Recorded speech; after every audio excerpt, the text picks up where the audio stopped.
Hi everybody, Chris Titley here and welcome to Scoreboard. This episode is powered by Swyftx, Australia's top-rated crypto exchange and proudly homegrown, just like many of the athletes and business leaders we feature on Scoreboard. Hi, it's Chris Titley here, and on today's episode of Scoreboard, the podcast, I'm joined by Luke Stedman. Luke, thank you so much for being part of this series. Chris, thank you for having me. Mate, we're sitting here on Friday, the 22nd of August. How's your week been?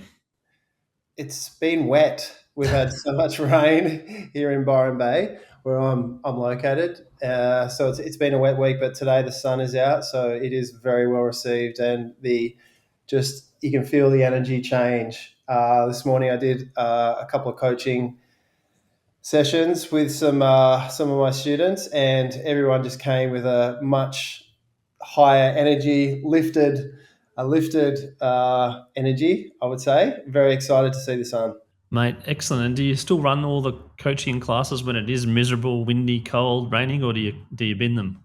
No, we run. We a lot of my students are really dedicated, really focused, all different ages, and we still commit to surfing in the slot because a lot of the time that's when you get these breakthroughs. It doesn't necessarily surfing perfect waves is quite easy in the sense of once you get to the feet, you got this canvas you can use. You do surf really well, but it's being able to surf in the conditions that aren't A grade that is a challenge, and that's generally where we can see holes in the game, we can see areas we can improve in, and so they are really helpful. A bit more challenging to put a wetsuit on in the rain, Yep. especially if it's wet, but when we're in the water, we have a good time. Luke, you are my first surfer per se, surfing person on Scoreboard, so well done and congratulations. I'm curious to know about your life with surfing, your relationship with it, and when it all began. Yeah, so I was born into surfing, Chris. My dad was a surfboard manufacturer. He made still does make Shane surfboards at the ripe old age of he's 84 now. So I was born into fiberglass, foam, surf, and also weather and surf reports. He was a consistent contributor to 2WS, 2SM, where we do the surf report. So I'd be up in the morning with him, traveling from location to location, understanding what the waves are doing. So I really got a good understanding of how the ocean works, how surfers live a daily lifestyle, and very fortunate to have that from the word go. And Luke, sitting here in 2025, there's a lot more advanced technology and there's a lot more different things in life. Do you reckon the surf life is still the same or is it a little bit different? Oh, as far as technology with equipment, it's got a lot better, and progression in that area or people allowing to be able to progress due to equipment changes is a definite factor, and that's a positive, and that's great. But I still feel like the daily regime of a surfer is still pretty consistent. Up early, generally the waves are better in the morning. Travel to the locations. Obviously, with things like Surfline, with utilities like Surfline, it's a lot easier to check surf, so there's less having to go from beach to beach. I can see a location there, looks great, I'm going to head to there. So from a time perspective, it's become a lot easier, a lot more convenient. Also, it has its pros and cons. Generally, everyone knows when the waves are good, and everyone can see where the waves are good at. So the crowd is a factor. So you have to be a little bit more savvy with your selection and understand local conditions. And so that definitely factors in. But I'd say generally the surfer's daily lifestyle generally starts with the surf. No matter if it's good or bad, you still feel better after a surf. So I'm confident in saying that we're staying on track with what it's been for hundreds of years. And taking yourself back to Luke as a child and getting out in the surf and catching your first wave and getting out, as you said, feeling good after the memories are very, very strong. Do you want to talk about when you realised that you were actually pretty good? Sure. So my dad was pushing me into waves from very early on, starting on a foamy. just coming in from a surf with the most horrific rash on my belly. That's one of my first memories of surfing, and I was just like, this isn't that fun, Dad. Like, I am hurting right now. My stomach is red raw just from surfing these old, sort of polystyrene foam boards. Fortunately, now they're so much better. But they were my earliest memories, and then sort of slowly transitioning into like fiberglass boards, even ride bodyboards. I just had like just the most funnest childhood memories of being in the ocean. Didn't have to, wasn't necessarily all about how well I was surfing or how well I could surf. It was more just about the fun. So my experience of surfing was really enjoyable, and I'm super grateful for my dad for allowing me to transition from equipment to equipment.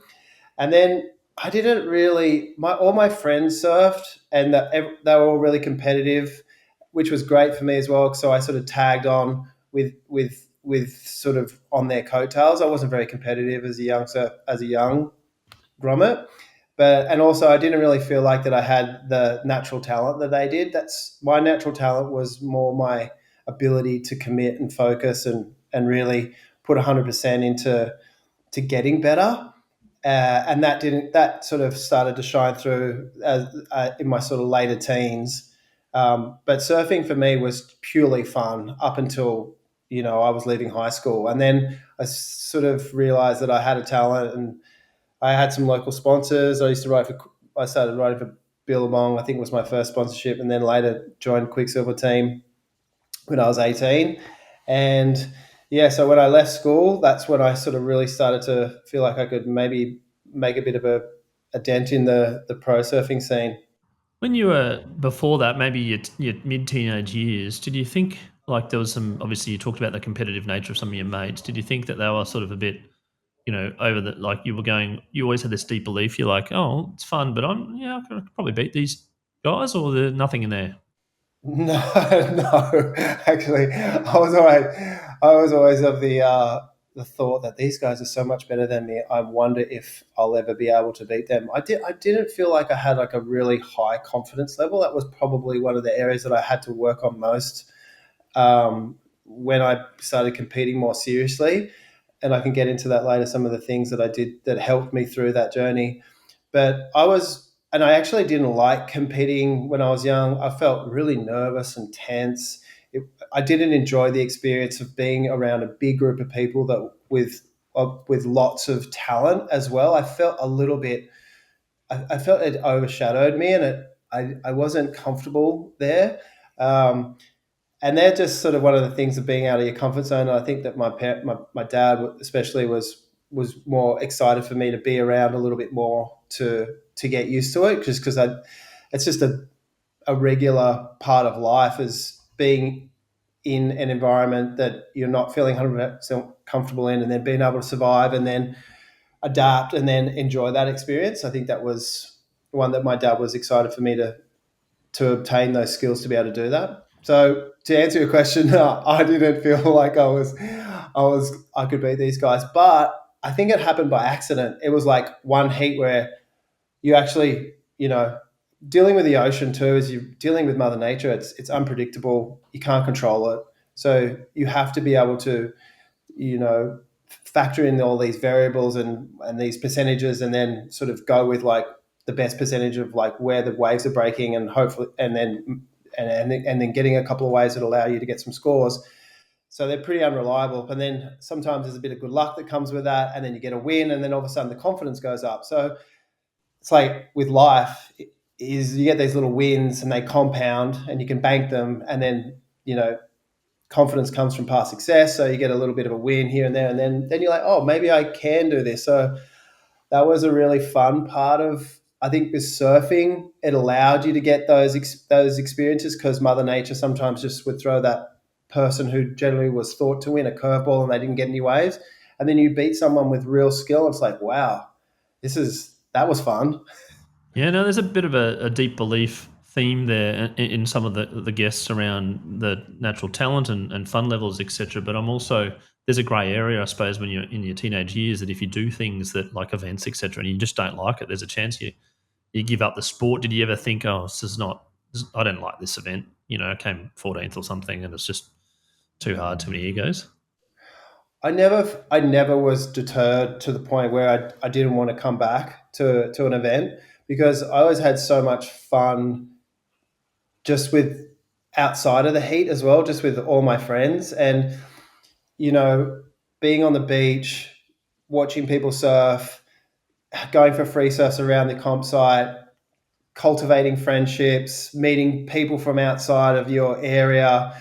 And then it was always the time out of the contest when you're going, say someone would come up from the South Coast to compete in Sydney, and then you'd meet that person, cultivate this friendship, and then you'd go down the South Coast and then see this person at their local beach, and it would be like, hey, how are you? Like, and you get to surf with them, you get the inside knowledge, and then you've got this, like, you're creating this like network of friendships around your around areas that you wouldn't normally go to. And then, of course, anyone's going to tell you that having a network of friendships and relationships is one of the most important things of life. And that was the start of recognizing or identifying that, oh, I can build this network outside of my current zone, which actually is really helpful to me, not so much just for a surfing ability, but understanding like the local landscape of that area where they're at, and then knowing where to go for the best food, for the best stay at the best spots, and surf the best waves. And as that grows and you grow later on in life, it's like then it becomes like, oh, you can actually factor in like bigger things. And so that was a start, and I think I recognized that pretty early, and that was good. Connection is so important when it comes to sport. I'm curious to know, when you're out there and you've just met someone for the first time and you're surfing with them, what do you chat about? In a heat, I wasn't very talkative in a heat. I generally had to be really on my game, super focused and dialed in. And I think that came from not having this amazing skill level early in. I had to like be really clever with my tactical game, and that's sort of what helped me get through heats. But through that time, generally after the heat, or if you progress with that person, then then there's this like, oh, we got through 3 heats together. Hey, how you doing? Like, that was fun, wasn't it? So that's what sort of really helped with the friendship factor. But then if it's just in the water, you're meeting someone for the first time, it's like, hey, how you, like, I would always enjoy a conversation. I felt like it was a way to help me not only like selfishly catch more waves, because if you befriend someone, then they're a lot more likely to be like, oh, here's a good one, go for it. Like, if you start off on a bad note, then that person, like, surfing's an aggressive sport. It's one-on-one, like, you're out there for number one, like, I'm getting waves, get out of my way, and I want the best waves.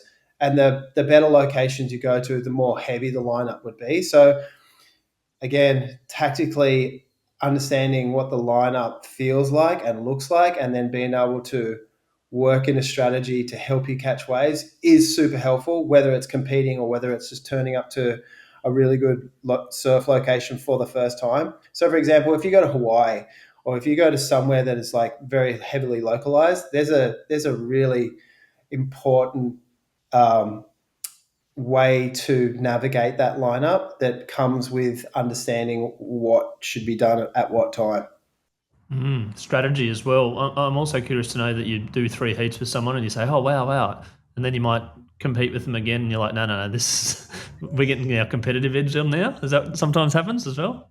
Oh, for sure. But the joy of like, and it would happen from the lowest ranks to the highest ranks. Like, there'd be a couple of times I remember, for example, it was a really big event in Hawaii at a place called Haleiwa, and it was one of the last stops on tour for qualifying. And there was at the time where there was 4-man heats, so top two go through. So there'd be 30-minute heat, four people in a heat, top two progress. And I had this guy called Sonny Garcia, this really, like, I used to watch Sonny compete in videos when I was growing up. He's a world champion, big, massive Hawaiian, super intimidating, really powerful surfer. And he just owned this wave. It was like his one event that he would be earmarked to win. And I just knew if I just sat right next to him and didn't like, I didn't try and out paddle him for waves, because I knew I wouldn't be able to do it. But if I sat right next to him and just went the wave after him, I would get a really good shot at getting a score I needed to progress. And I did that for 3 heats, and we just kept going through the same. And I remember him just looking at me one day. This is early on in my career, and he's just looked at me. He's like, are you right? Just I know what you're doing. You're just piggytailing off me, but it's working, and you're not getting in my way. So keep doing it. And that was our start of our sort of friendship. And because I was a lot smaller, he's this massive Hawaiian. I didn't want to get into his way, and it worked. And we became friends after that. And when I qualified, we surfed many heats on tour together. He was still very competitive, and he respected that, and I respected him, and we get along fine. That's awesome. I'm curious to know about life on tour as a surfer. It's the goal that people want to get to, but then it's pretty cutthroat. In terms of what life was like as having a sponsor and then traveling, surfing, and in competitions, how would you describe it? It's the best time on earth. It is was. I look back on the tour, and I just really appreciate and super grateful for the opportunity that I had to be on tour. I competed for a long time. I was competing from my seriously on the QS since I was about 22 years old, and then I did it. I hung up my boots when I was 35 after spending 7 years on the World Championship Tour. So I had a lot of good years, and they were really really fun. I worked really hard, especially in the later years, and I was fortunate enough to have great support from sponsors. And it was in a time too that um, it was easy to get sponsorship, and everything was thriving. So it was quite lucrative as well, and there was a lot larger group of people that could make a living surfing. When now it's very challenging. There's not as much money, nowhere near as much, and you have to work in different ways to cultivate, good sponsorship and relationship with people that are willing to pay you. So I believe I had the best years on tour in terms of timing, from when pro surfing started until till now, and but it was incredibly enjoyable. Surfing for a living, catching waves, riding waves for a living, getting paid for it. I do not think there's a better job. Did you think at the time you're getting money, the combination of money and surfing, and like that it will last forever, and just ride it? Excuse the pun, ride it for as long as possible. Was that the thinking? It was it. Yes, at that time, you are because it was the only thing I knew too. It was like I was naive to essentially how the real world worked, or world outside of competitive surfing. And so when I left, decided to leave at 35, I was quite old, and I don't have a university degree, or I don't really have any. I knew how to ride waves. I knew how to train. I knew how to compete, but I didn't. And I thought I understood business. And that's when I got the rudest shock of my life. I started a clothing label after I finished the tour, and that was just 6 or 7 years of like really hard work. And um, I don't regret starting a clothing label, but I lost a lot of money. It was really hard work, super challenging.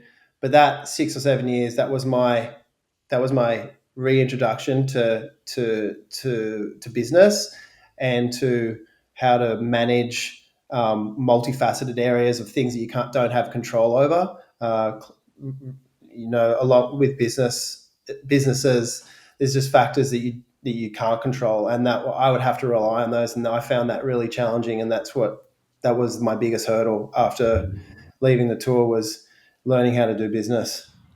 Did you use obviously some of the traits that you had during the pro surfing circuit to kind of get you through that period of time? And probably you mentioned about one of the biggest discrepancies being the control factor. Surfing's an individual sport. It's, broadly speaking, it's you against the wave and the score and the etc. And business can be like that. But then you said some things are out of your control. Running a business and the things that were out of your control, how much do they sort of compound, I suppose, for you to go, I'm not feeling the love here?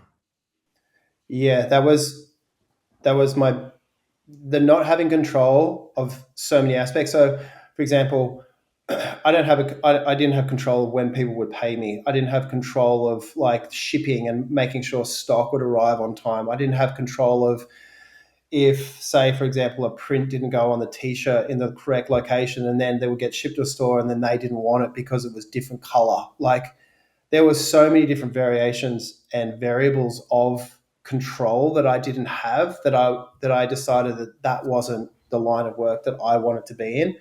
And during that time, towards the end of my clothing label, a friend of mine just asked me if I would do a coaching lesson with their with their kid. And I was living in America at the time because California was our biggest distribution of clothing. So I wanted to be there on the ground level to try and drive it. I was putting in 100% and making sure I did give it a good crack. But then when I took someone surfing, it just reignited my passion that I had for surfing. And because I had such a large competitive experience, and because I put so much time into progression, I really loved just helping someone understand what tools they could use to help them get to their next level. And the joy that it brought them brought me so much satisfaction and fulfillment that I literally came in from this one session and I was like, I am done. I know what I need to be doing. And then within 3 months, I had a really like solid business of large clientele of students. And that's where Blackball, the current company that I'm working on now, that's where that is sort of stemmed from. And I haven't looked back. Wow, isn't that good that the journey of life? I mean, I'm not going to say that the 6 years of fashion label were good, but the learnings from it and the learnings from your surfing into the values-based approach now of like, I can control. Firstly, I can't control the waves, obviously, but I can control, and there's prosperity. Like, it's an underlying value of a lot of people's, like, you're seeing prosperity, you're seeing people grow, and it gives you happiness. Like, that's a good thing. And once you connected back into the water physically, was there also a connection there? You're like, this is where I belong? Oh, absolutely, 100%. Like all the things you just mentioned, plus that connectivity with the ocean. I wasn't spending a lot of time in the ocean because I was working so much. And that's the other thing with running a business. It's like, it's not a 9 to 5. It's like I'm dealing with someone in China and it's the time zone is completely different. It's a different day. I'm dealing with someone in Australia. Time zone day is completely different. So the work doesn't stop. The emails are rolling in at the weirdest hours. And it's like really like you have to be onto it. So having a little bit more like control over the times and understanding when I was going to coach, they were the times I could put 100% energy into that. And I was also connecting with the student a lot better. I was connecting with the environment so much better because when I was done. And I had time to rest and recuperate, and I felt just like so much more rejuvenation. And I was just a much better human all round when I was in the water, whether it be just free surfing or whether it be like coaching. I'm a better person. What are some of the tips that you give to your students? And I'm not necessarily asking for specific surfing tips, but I'm more about life and about mindset and about achieving high performance in your own world. Sure. So with that, with our methodology, the Blackboard methodology is exactly that. Is we use surfing as a vehicle that we use to implement specific strategies or blueprints on how to achieve goals that can be used in your everyday life. So a big part of our program is journal entries. So identifying the wins, understanding some of the things that we could be doing better tomorrow, and writing a roadmap on how we achieve that. If people, like, I do that with my business daily, and that's something that I've learned through. I didn't. So I'm going to change direction here a little bit. Go So for it. a bit of context of the story. I was doing the WQS, which is the tour to qualify for the World Championship League, the WSL as it's known now. I did that for 4 years, and I would always end up around the sort of like early 20s, 20th, 22, 23. you have to be in the top 16 to qualify at the time, and I wasn't quite getting there. And then I lost a sponsor. Quicksilver said, "All right, that's it. You're done." And it was like this time where I was like, "Oh my gosh, my world is just ending. Um, I'm not going to qualify. I've lost my sponsor. I didn't know what to do. It was awful." And then that was the sort of kind of catalyst that gave me this. I just had to invest everything I had into being able to qualify, because I was being a little bit slack in a couple of areas, and I was still young. I was only 21, 22. No, actually at the time I was 24, 25. So I wasn't that young. I was like, I'm getting older now. I need to make this happen. So I invested in like this wonderful sports psychologist, Michael Martin, who was the head of the Australian Institute of Sport, teaching a lot of the Olympic team, uh, strategies, mental strategies, being able to get through hurdles, pain points that they were getting, and he would help them navigate those. And then he just had this passion for surfing. So he was gracious enough to help myself and a really good friend of mine, Jared Howes. We were both trying to qualify, and we leaned into this 100%. And one of the things he gave us, we started off doing, was just write 3 positive things from our day, one thing that we can do better tomorrow. And that was the start of our journaling, and that just then got, that got a lot heavier in terms of what we could do and how we could do it better, and it just grew and grew and grew and grew. But it took me 1 year and I qualified, and I put it down to the everyone says like, oh, in sports it's 90% mental, 10%, or it's a lot more mental than it is actual technique. Everyone has the same amount of technique, but if they have the mental strength, they can achieve their goals. And I put it down to the mental strength that Michael Martin instilled into me, gave me the tools to qualify and reach my goals. So after identifying that that's what I needed, it's such a big part of my program, because it worked so well for me. So I know it can work well for others. And I just feel it just breeds confidence. Like, if you have confidence, then you're a lot more likely to achieve your goal than if you don't. And confidence comes from past success. So writing down like these wins that you have was really effective. So that's one of the things that we instill in the students today, and that's what helps them in later life or in their daily life or relationships or whatnot. So we do a lot of that, Chris.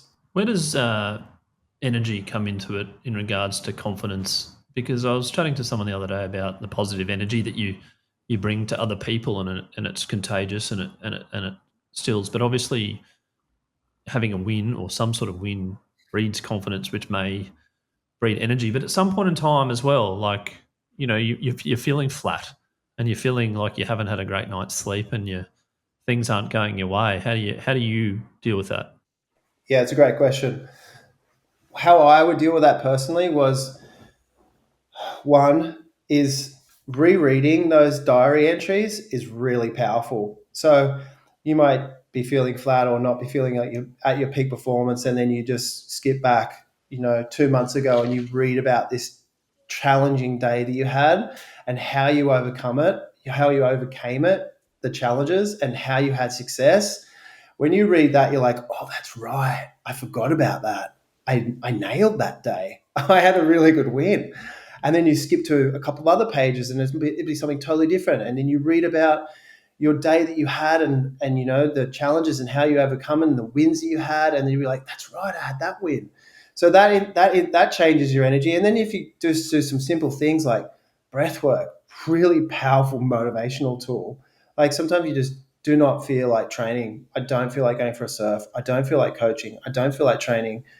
And you just go through this whatever breathwork program that you have, and that just, it gets the ball rolling. It changes your energy, and it's a lot more likely to get up and then start doing some mobility drills or some sort of thing that's going to help carry you through to having a success at whatever it is you're going to dive into, whether it's competing, whether it's coaching, whether it's just going for a surf. Are you a incremental improver, like a 1%? style person, or are you a bit faster than that in your head? I love PBs, personal bests, and when any of my students come to train, we come or train or coach, or then they come for coaching.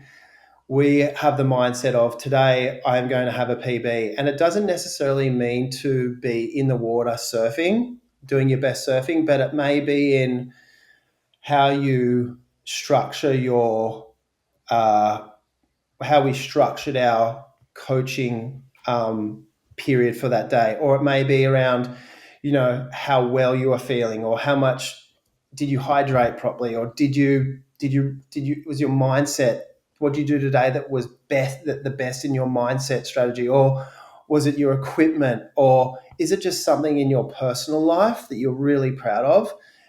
We really highlight those features. And if every day we're having a small PB, then that increment, and especially if you journal those, what you want, or what you did, then that just compounds, and that's super powerful. I think that is the most, I think that is one of the best ways to go about your day. And I feel like if you're constantly on that upward scale, then it's very hard to be upset with yourself, or it's very hard to say, "Oh, I'm not doing my best because I'm reaching a PB every day." How detailed do you journal on a daily basis? I I I can get really detailed, and sometimes I don't feel like journaling. I don't feel like picking up a pen and writing. I've got kids, I've got dinner, I've got bedtime, I've got all these other factors. But now I just know, if even if I just write down just what I did today, and what, even if it's just in point form, today I trained, stoked, didn't feel like it, win. I might just get really, because if I just see the word win, I'm like, I won. And for me, that's a great feeling. And it mightn't necessarily be about being so competitive, or it might be just like, today my wife was able to, I minded the kids, so my wife was able to go and train. So she feels better. Awesome. Life at home is good. There's just simple things like that. So it doesn't have to be detailed. I feel it just has to be, you just have to identify them. And how does that correlate with maybe goals that you've written down? And on that topic, are you a big, hairy, audacious goal? Are you a long term? Are you a short term? Are you weekly? Are you monthly? How does that work? Great question. I love you have to. I feel like you have to have a goal set, and like you got to be careful too that you're not moving the goalposts around as well. So The goalposts. goalposts, yeah, because if you set your goalposts and then you like start moving them around, it's like, oh, hang on a sec, that wasn't our original goal. It's all right to, when you get to that goal, you start going, okay, now I can move the goalposts, but we have to reach that goal first. So like you might have a goal of, hey, this year I want to qualify, or this year I want to make the team, the first grade team. It's a big goal. So that's my end goal. That happens at the end of the selection, comes at the end of the year. Okay. So now what's my roadmap look like to being able to to achieve that end goal? So there's a bit of a process goals. Like, that end goal isn't a process goal. So what's my process goals that are going to help me achieve that end goal? And that's really important, because then I can start writing down a plan and a strategy. And then I don't have to keep second guessing myself as well. Like, am I doing everything I can? Like, because I've spent a lot of time identifying those process goals, and they might change a little bit depending on the results I'm getting, but the end goal still stays the same. So I can look at my process goals and then be like, oh, this is really working. I'm getting huge wins here. This one here is sucking.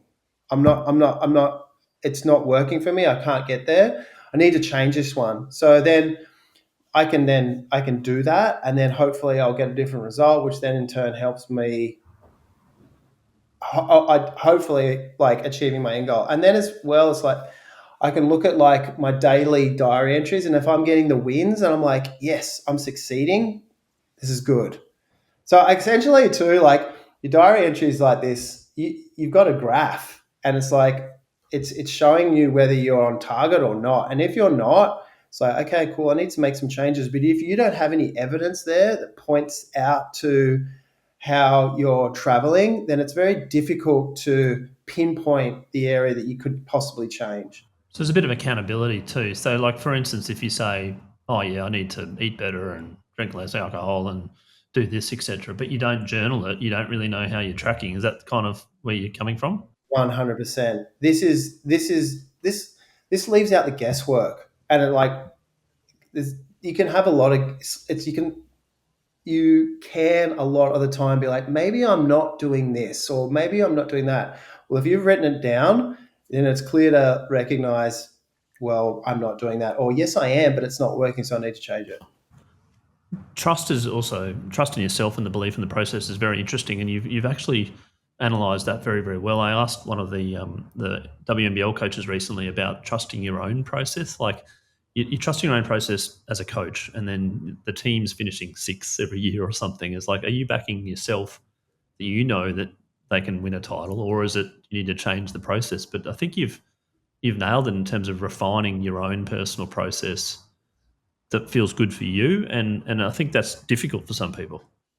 Yes, it and as well, it's based on experiences as well. So if you're having a really beautiful experience, then it becomes you're more likely to lean in and really challenge yourself. So for me, I enjoy the experience of journaling, and it's not necessarily always writing. Like I got a lot of enjoyment into sort of mapping out my surf session. So I would draw. So I'm the worst drawer on earth, by the way. I'm full stick man, like I'm rubbish. But I would draw how I wanted to surf and then understand some of the mechanics that I would need to do specifically well to really achieve the perfect turn. And then that really helped me from a creative because surfing, like any sport and any job, there's an element of creative control that you need to have because if you don't, then you're just doing what someone else is doing. And you have to be willing to really get out of your comfort zone and do something that's unexpected. And because that becomes a bit of a wow factor, like, oh, that was unique. That caught my eye. There's a lot of people doing the same thing. How do I separate myself from that? That makes you more valuable as a sponsored surfer. That gives you more credibility as an athlete because you're willing to step outside of that and do something that no one else is doing. And so that's that creative aspect. And again, it comes from like pen to pad and identifying a couple of things you could do through that. So, but that's an experience moment. And that's why I try it with coaching. I really put a lot of emphasis in not so much today we're gonna surf as hard and as fast and train as hard as fast as we can. It's not necessarily about that. It's about how can we create this experience that I'm going to leave my students saying that was insane, haven't happened before. I can't wait to come back next week with this underlying message of this was the goal for today. That needs to be just like, that Karate Kid, wax on, wax off, and he's waxing and he's waxing and he's waxing. He's like, you're not getting, I don't know how to fight. Like, you're just getting me to wax on, wax off. And he goes, throws a punch and he goes, wax on. And he just blocks the punch. And he's like, oh, that's awesome. So it's like this, especially with the Groms, you have to have this like underlying sort of hint of a technique, but it's all about fun because otherwise they don't want to come back. And then as you get older, you can kind of be a little bit more direct with your messaging, but that's what I like to do. Mate, absolutely. I remember my kids played Auskick, and I went down to watch a session early on, and there was nothing to do with footy. It was just like having a footy ball, and they were playing games like putting a ball in their head and putting. It was like, oh wow, they're not even playing footy. But I'm like, this is the fun. They want to come back. They're like, this is really cool. Nothing to do with footy, just like fun with your mates and putting a ball in your head and playing, running around just hit my mic then, running around the circles and stuff like that.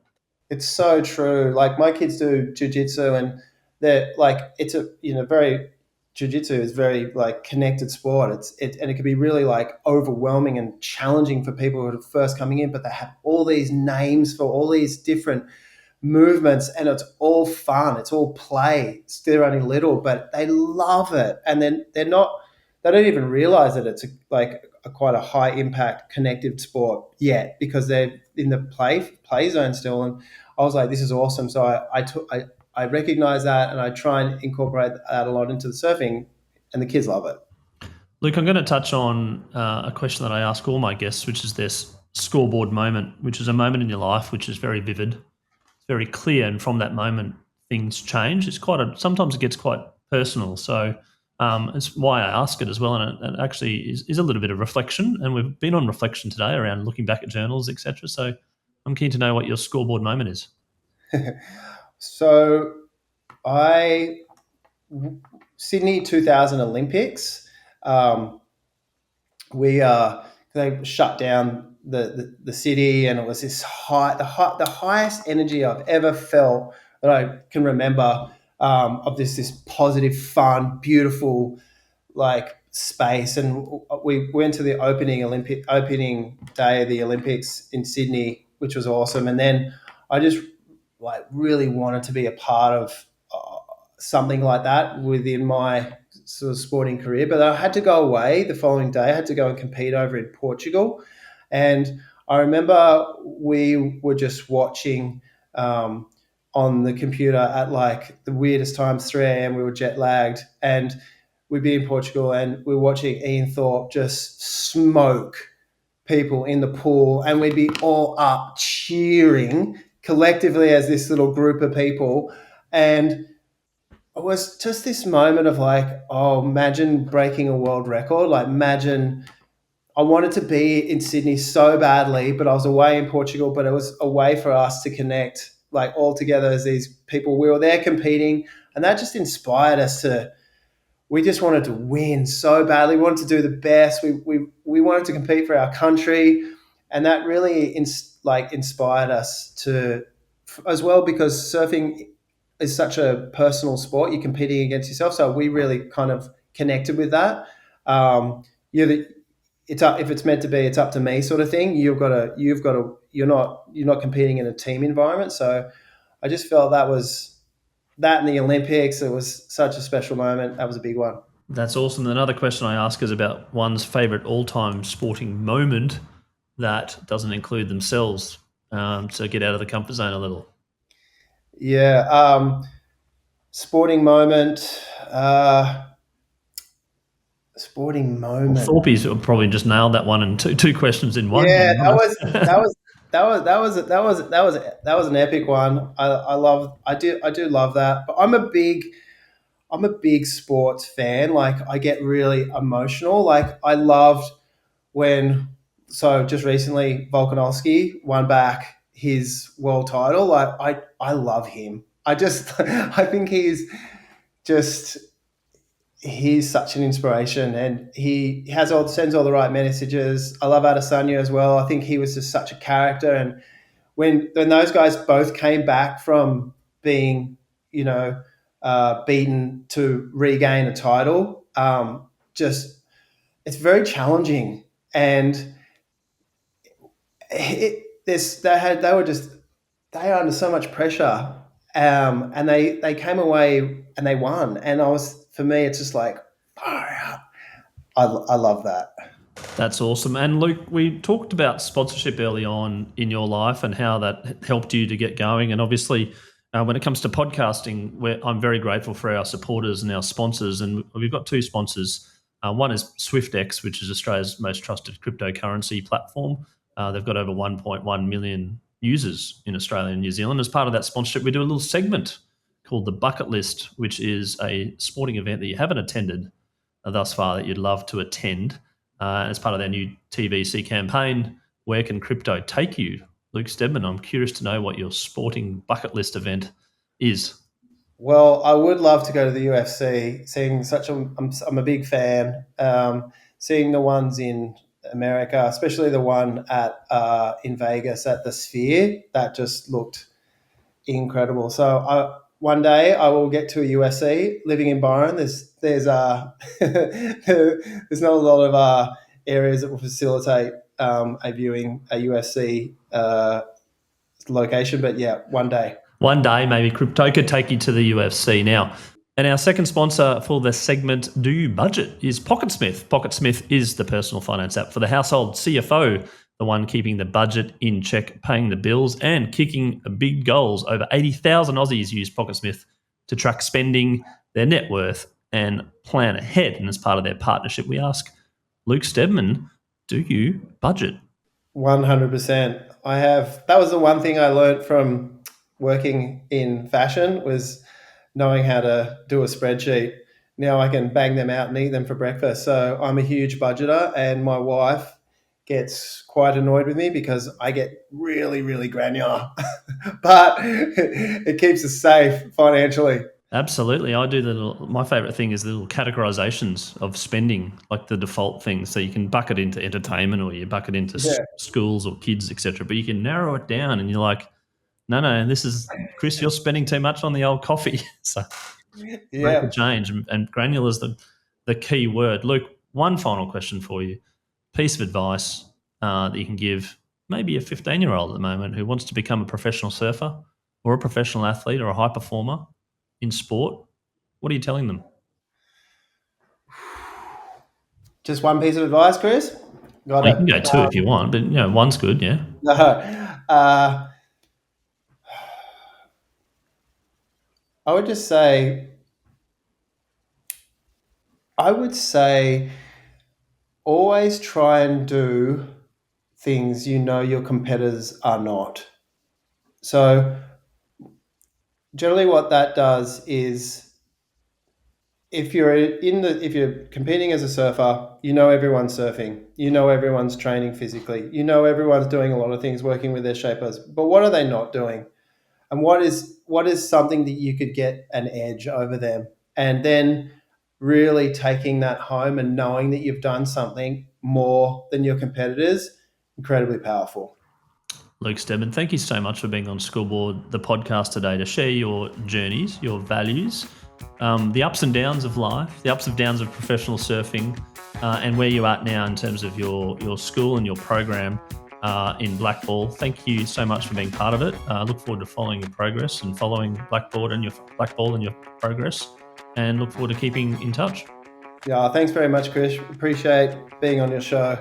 Had a ball.